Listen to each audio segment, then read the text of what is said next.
Student, स्वागत है आपका ये लेक्चर सीरीज। आज एम्प्लॉयमेंट लॉ के अंदर जो हम मॉड्यूल स्टार्ट कर रहे हैं उसका टाइटल है social security legislation. Social security legislation के अंदर हम कुछ एक्ट पढ़ेंगे। कुछ एक्ट हमारे सिलेबस में हैं जिन्हें हम यहाँ पे देखेंगे, और कुछ एक्ट ऐसे हैं जो सिलेबस में तो नहीं हैं लेकिन सोशल सिक्योरिटी लेजिस्लेशन का पार्ट हैं। जब हम बात करते हैं सोशल सिक्योरिटी और लेजिस्लेशन की तो पहला वर्ड आता है सोशल सिक्योरिटी। तो हमें पहले समझना होगा कि सोशल सिक्योरिटी होता क्या है। देखो, कुछ कंटीजेंसीज रहती हैं। कंटीजेंसीज किसके लिए रहती हैं? जो एम्प्लॉय रहते हैं, जो किसी इंडस्ट्री के अंदर वर्क करते हैं, वो कंटीजेंसी क्या हो सकती है? जो कंटीजेंसी हो सकती है वो रिटायरमेंट हो सकती है कि उसका रिटायरमेंट का टाइम आ गया हो, रेजिग्नेशन दिया हो, या फिर retrenchment, maternity, old age, unemployment, death, disablement और कोई भी अदर सिमिलर कंडीशन जिससे क्या हो, रिस्क क्रिएट हो किसकी लाइफ में? एम्प्लॉय की लाइफ में। तो सोशल सिक्योरिटी फॉर एम्प्लॉय है क्या? Is a concept which over time has gain importance in the industrialise countries. Broadly, it can be defined as a measure providing protection to the working class contingency like retirement, resignation, retrenchment, maternity, old age, unemployment, death, disablement and other similar condition। यदि हम India की बात करें कि हमारा जो country जो है इसके अंदर सोशल सिक्योरिटी लेजिस्लेशन के अंदर जो एक्ट हैं वो मोस्टली किससे रिलेट करते हैं? हम देखें आर्टिकल 41, 42, 43 ऑफ कॉन्स्टिट्यूशन, जिसके अंदर ये बताया गया है concurrent list of constitution of India के अंदर कि सोशल सिक्योरिटी से रिलेटेड इशू क्या हो सकते हैं। तो वो इशू सोशल सिक्योरिटी के अंदर इंश्योरेंस, एम्प्लॉय इंश्योरेंस से रिलेटेड हो सकता है, एम्प्लॉयमेंट अनएम्प्लॉयमेंट से रिलेटेड हो सकता है, कंडीशन ऑफ द वर्क से रिलेटेड, प्रोविडेंट फंड से related, employ liabilities, compensation, invalidity, old age pension and maternity benefit. तो कहीं ना कहीं हम देखें कि ये जो इशू रहेंगे ये रिस्क से एसोसिएटेड रहेंगे, जो रिस्क हमने वहाँ पे देखी थी। हमने सोशल सिक्योरिटी की मीनिंग को हमने समझा। अब हम डेफिनेशन की तरफ आते हैं। तो फ्रेंड लेंडर ने जो डेफिनेशंस दी है उन्होंने ये बताया है कि सोशल सिक्योरिटी प्रोग्राम जो रहते हैं उनका पर्पज़ क्या रहता है। उनका पर्पज़ ये रहता है कि programme for protection provided by the society against the contingency of the modern life. Contingency of modern life के अंदर हमने उन इश्यूज़ की बात करेंगे जो आपकी sickness, unemployment, old age, dependency, industrial accident, invalidism के रिलेटेड होते हैं। और ये जो आपके इशू रहते हैं इनके अगेंस्ट एम्प्लॉय और उसकी फैमिली को क्या चाहिए? प्रोटेक्शन चाहिए। A program for protection provided by the society against the contingency of modern life, sickness, unemployment, old age, dependency, industrial accident, invalidism, against which individual cannot be expected to protect himself and his family by his own ability or foresight। हम कहीं ना कहीं देखें तो हमें जो issues बार बार आ रहे हैं वो कॉमन हैं। इन्हीं इश्यूज़ को हम क्या बोलते हैं? रिस्क भी बोलते हैं। जो हमने पॉइंट यहाँ पे डिस्कस किए, वेरियस रिस्क के अंदर किस किस को इंक्लूड करेंगे, तो various risk are sickness, invalidity, maternity, employment, injury, unemployment, old age, death, emergency expenses. और ये जो आपके इश्यूज आते हैं, रिस्क जो आती हैं, इनको जब हम देखते हैं तो सोशल सिक्योरिटी हमें कैसे हेल्प करती है। देखो, हम ऊपर एक एग्जांपल लें, जैसे सपोज मान लीजिए हमने यहाँ पे एम्प्लॉयमेंट इंजरी ली, तो कहीं ना कहीं कंपनसेशन जो है उसको हेल्प करेगा।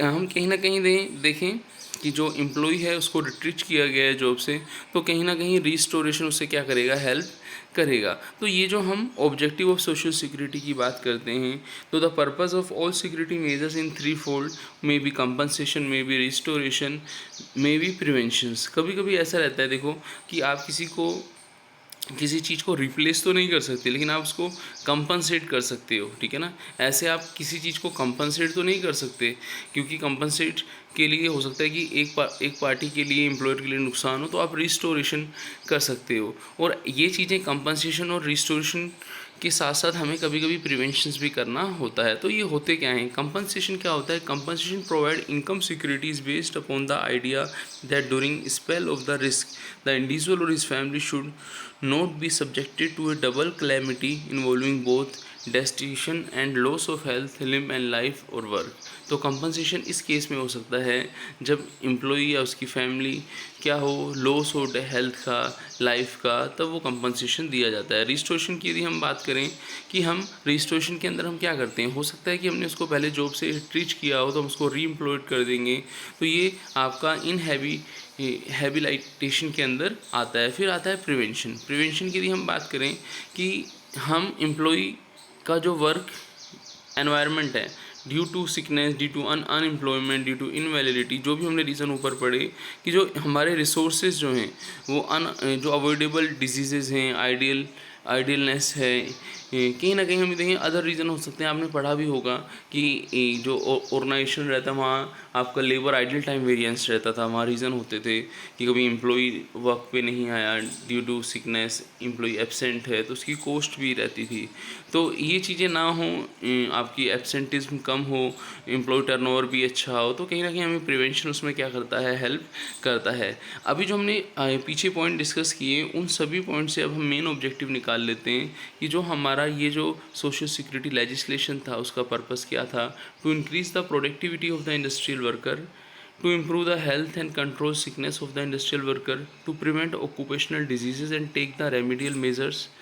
हम यहाँ पे देखें कि हमने प्रोडक्टिविटी ऑफ इंडस्ट्रियल वर्कर को इंक्रीज़ करना है तो कहीं ना कहीं उसे जो कंटीजेंसी उनके अगेंस्ट सेफ्टी मिलनी ज़रूरी है। यदि हम एम्प्लॉय की हेल्थ और सिकनेस जो है उस पर कंट्रोल करना है तो कहीं ना कहीं हमें उसको उसकी हेल्थ के लिए हमें उसको बेनिफिट सर्विसेज देनी चाहिए। जैसा कि हम देखें ये जो पॉइंट्स आप ऑब्जेक्टिव देख रहे हैं, हम आगे सोशल सिक्योरिटी लेजिस्लेशन देखेंगे, वर्कमैन कंपनसेशन एक्ट 1923 देखेंगे, एम्प्लॉय स्टेट इंश्योरेंस एक्ट 1948 देखेंगे, एम्प्लॉय प्रोविडेंट फंड के अंदर हम मिसलेनियस प्रोविजन एक्ट 1952 देखेंगे, और maternity benefit act specially females जो वर्कर हैं उनके लिए है, पेमेंट ऑफ ग्रेजुटी एक्ट हम देखेंगे। तो कहीं ना कहीं ये जो ऑब्जेक्टिव हम यहाँ पे पढ़ रहे हैं इन्हीं ऑब्जेक्टिव्स को ध्यान में रखते हुए ये एक्ट बनाएंगे।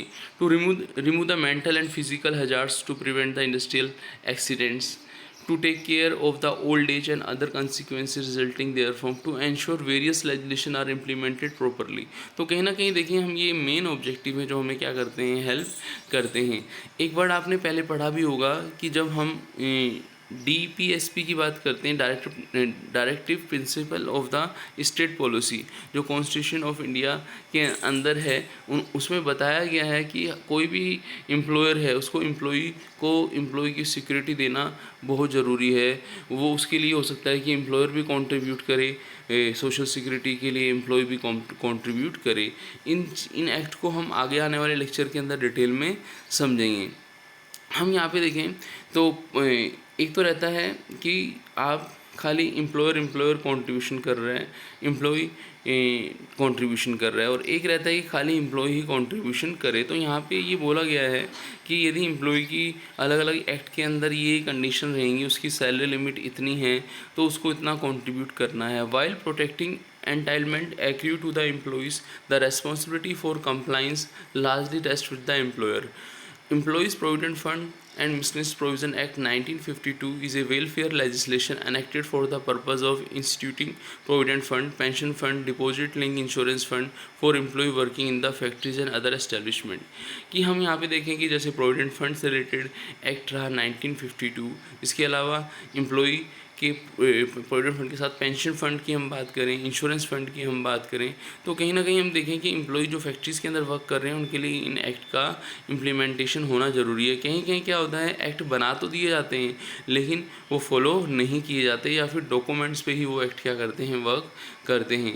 The act aim is providing social security timely monetary assistance to industrial employee and their family when they are in a distress or unable to meet family and social obligation, and to protect them in a old age, disablement, early death of the breadwinner and in some contingencies. हम ये देखें कि किसी भी family के अंदर जो bread earner होता है, जो पर्सन में भी वो फादर हो, मदर हो, जो भी हो, तो वो यदि due to a old age, retirement, resignation, retrenchment वो जॉब छोड़ देता है तो कहीं ना कहीं फैमिली को जो फाइनेंशियली सपोर्ट है वो मिलना बंद हो जाता है।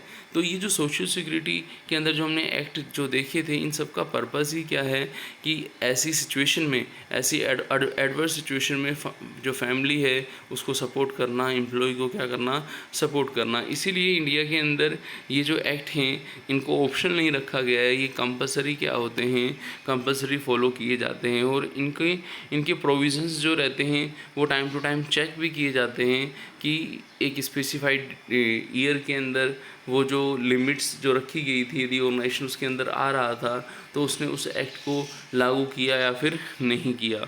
और कभी कभी हम ये देखेंगे कोई एक्ट जैसे मिनिमम नंबर ऑफ वर्कर के केस में लागू भी हो जाता है, तो वो आगे कंटिन्यू फॉलो हो रहा है नहीं हो रहा है। तो हम डिज़ाइन तो कर रहे हैं, इम्प्लीमेंटेशन कर रहे हैं, कंट्रोल करते हैं, उसमें कंटिन्यूटी है या फिर नहीं है। तो इन एक्ट को हम नेक्स्ट लेक्चर के अंदर देखेंगे। मिलते हैं नेक्स्ट लेक्चर में।